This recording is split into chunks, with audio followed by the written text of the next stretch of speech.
શું થાય?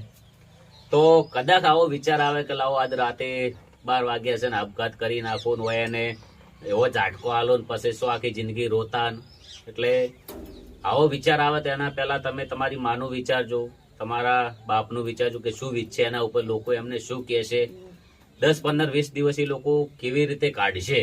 પછી કદાચ વિચાર આવે અને એવો વિચારે મનમાં લાવજો કે મને મર્યા પછી મારી જે બેન હશે એના લગ્ન કરેલા છે તો ઈ ચી પોઝિશનમાં ઘરે આવશે, એના ઉપર શું વીત છે. અથવા આ બધું થાય ને એના પછી મારા મા બાપને વફળવાનું કેવું થાય કે આ કારણથી મરી ગયો ને આ કારણથી આવી રીતના કર્યું, આ કારણથી આપઘાત કર્યો. આવું બધું ઘણી બધી તકલીફો પડતી હોય છે. કદાચ ભૂલથી આવો વિચાર આવે તો આ વિચાર આવે, ભલે આ વિચાર ઘણા લોકોને આવતો જ હોય છે સમય પ્રમાણે. કોઈ આવશે, કોઈ બનાવશે, કોઈ ઘણા લોકો ઘરવાળા બોલે